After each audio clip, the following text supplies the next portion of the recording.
Want to know about the true nature of type 8 in the Enneagram? By the way, it is not about the fear of vulnerability, and it's not about being introverted. Then keep watching this video.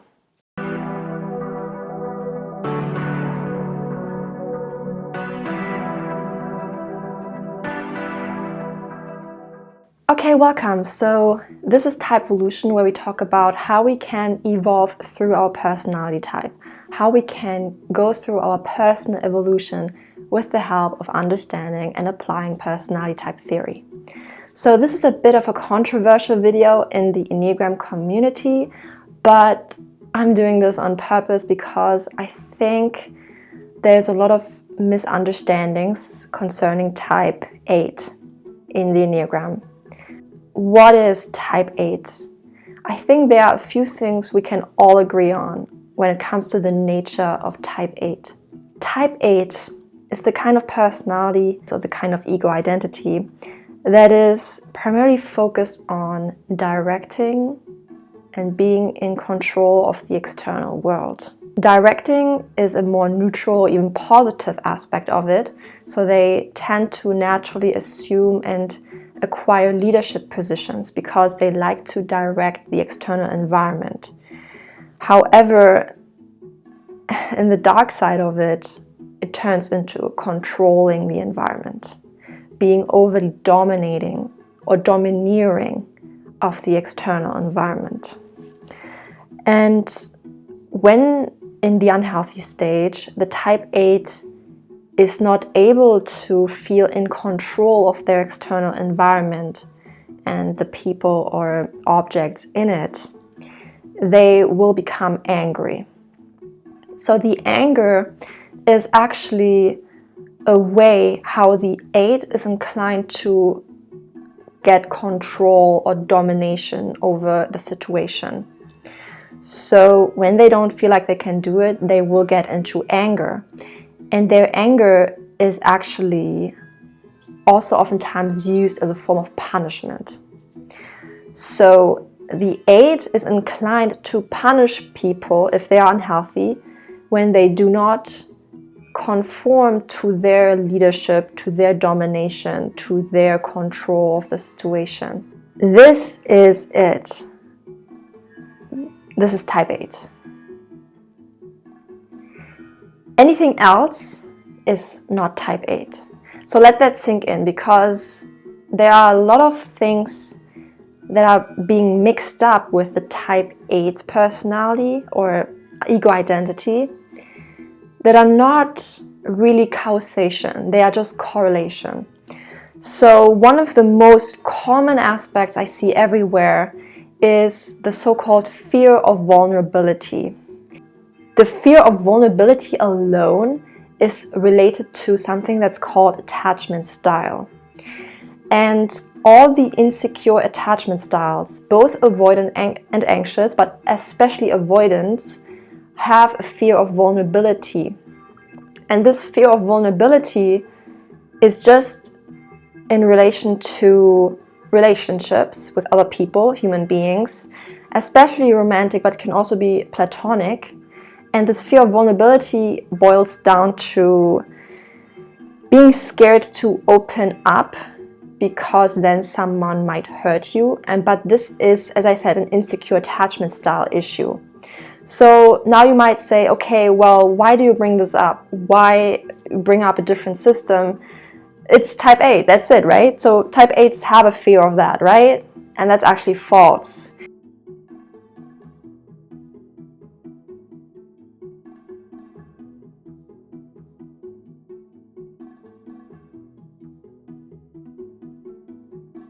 Why do I know it's false? Because I have come across 8s that met all the previous traits I just told you, but when it came to relationship attachment, they had different ways of doing it. I have known 8s who were anxious, so my client was actually an anxious 8. I have known some who were avoidant, and I have known 8s who were securely attached. And the way how they approached relationships was different in this respect. They still displayed the same traits I just told you about, but the way they were when it came to vulnerability with their romantic partner or just in general was different. So this is why I have come to the conclusion that the fear of vulnerability is often used by avoidant people who are avoidantly attached, thinking this is what 8 means and typing themselves as 8, even though they don't even meet the core traits of type 8 that I just described earlier. So yeah, this is just misleading. And okay, to be honest, even I can have a fear of vulnerability, and I'm obviously not a type 8. So, right? It's just attachment style related. Sometimes it's based on the situation. You know, you might not want to be vulnerable in front of a crowd. This is probably more intimidating than being vulnerable in front of one person, right? But even then, as I said, with the attachment style, you really need to check out if the avoidant attachment style issue applies to you. And if it does, that does not mean that you are an 8. More often than not, it just means you are avoidantly attached, especially if you do not fit the previous traits I just mentioned. Anyone with an insecure attachment style is going to have a fear of vulnerability, any Enneagram type. So you can just drop this. This is just attachment related, okay? So the next point that I find is commonly misattributed to 8, okay, anger issues, right? So I do often ask for anger issues in my typing clients because it can give a hint about where their focus is. So oftentimes, people with anger issues do have a stronger connection to a so-called gut type, right? So either 8, 9, or 1. However, I've also found that unhealthy, emotionally real types like 6, 4 can also have so-called anger issues. So just having a short fuse, having a temper, is not the primary requirement for type 8. The way how 8 is positioned towards anger is very specific, and it's not just having a short temper.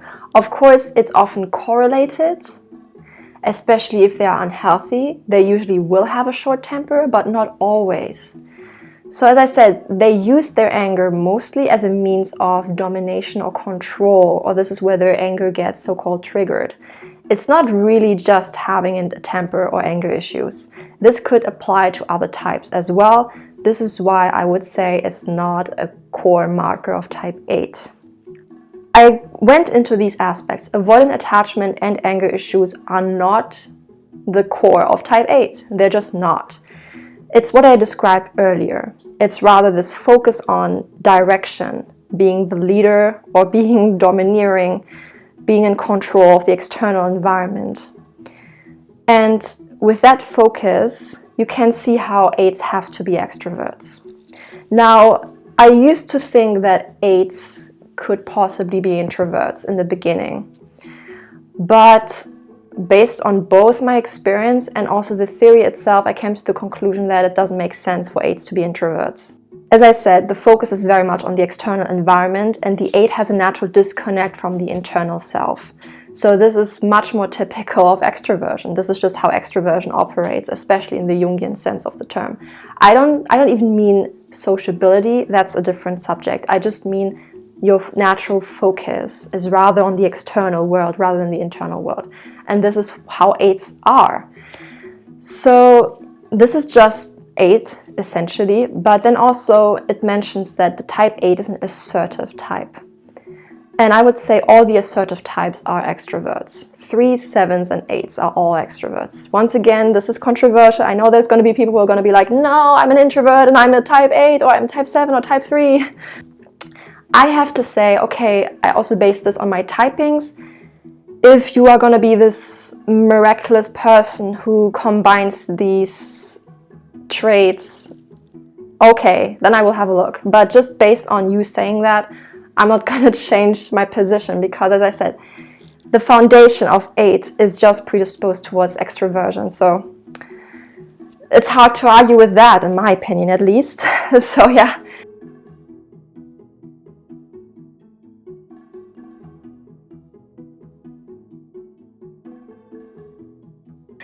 And yeah, so this is basically my summary of the true nature of 8. That's also why I called 8 the dominant. Yeah, I have to say, it seems like Christian Grey is an unhealthy, stereotypical example of a type 8. What's left is, you might think, a very negative view of type 8. And at the end, I want to say and point out that I don't believe that you are cursed. Okay, so I often used to think that I am cursed with my Enneagram type and with my negative tendencies, right? So it's like, oh, I have this Enneagram type, so I'm doomed to be, in this case, type 8, domineering, controlling, just tyrannical, right? But that's not true.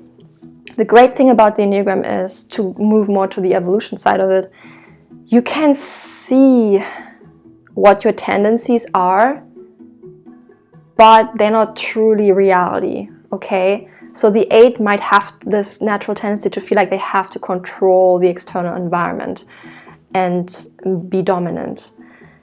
Well, you know it's just your ego, right? You know it's just your ego identity. It's not the entirety of who you are. And there's all these other ways of how the world can be seen or perceived. So you don't have to tie yourself to this. Okay, so just in one simple sentence, once you have the awareness, you have the choice to make different actions. Okay, so this is really important. You have the awareness now. So when you learn about Enneagram, you have the awareness. So, okay, I almost get chills because this is so crucial. The awareness, okay, the awareness is the first step. And there's many people who have awareness, but they don't do anything about it because they think, I'm doomed. That's just it. No, you have the awareness. Now you have the chance, the choice to act differently. So let's say you are an 8 and you have this need to control someone, or this obsession to be domineering. Take steps, maybe just baby steps, to stop doing that and rather direct the way of control to, let's say, in the case of 8s, is often related to business. So what you can do in your business instead, how you can direct in that area instead, how you can maybe even learn, okay, how can I be a good leader? Learn more about good leadership skills. Or just how can I maybe be more proactive when it comes to my physicality, things like that. This is where you will be able to shift your trajectory, okay? And this is where you move more towards the high side of 8. The high side of 8 is the protector, the leader, the quote-unquote king or queen, right? So this is where your life will change. So then the high side of 8 can finally come out. Yeah. So I remember the last thing I'm going to say. So with my type 8 client, he would also tell me that he often had this impulse to really punish people. And it wasn't in the physical sense, it was verbally punish them. So when he had the impression that the person was going against him or was sort of attacking him in some way, even if it wasn't a direct attack, he had the inclination to really kind of verbally abuse them. So really be punishing in this way. And my client asked me, okay, what should I do? Should I keep doing this, right? Like, this is a bad person. I have to do this, right? Especially also when that other person was doing the same to them. And I told them, you have the choice. Your choice is you do not have to do this. You can just remove yourself from that situation. You can rather focus on people who don't bring this out in you, or people who are not negative in this way, right? And you can focus more on the protector leadership aspect. So rather than, punishing other people, rather build yourself something that is valuable, right? And that is going to be a good direction for other people as well. And he was like, oh yeah, true, I could just do the other thing, right? You might, if you are sitting in this, let's say, cage, you will often not see the alternatives. So this is where a coach can come in, someone like me or another coach if you want. You know, you can talk about, you can gain awareness, and then you can make steps or take actions that will improve your life and that will change the way how you see yourself as well. Because as you change your actions, you're gonna create a new narrative about yourself. So instead of being the punisher who is abusive, verbally abusive, you become the protector. The choice is yours, okay? So I wanted to end the video on a positive note. Also, when it comes to anger issues and attachment style, these are other things I'm not really qualified to give you advice on, but they are great resources online. I might even recommend some people. I've been learning a lot about it recently, and it's really great. There are courses, there are materials. So if you do struggle with avoidant attachment or with anger issues, there are the things you can do to improve it. But yeah, so this is it. This is type 8. Thanks a lot for watching. Please share, subscribe if you like this video. More people have to know about this so they can change their lives. Okay, have a good day. Bye.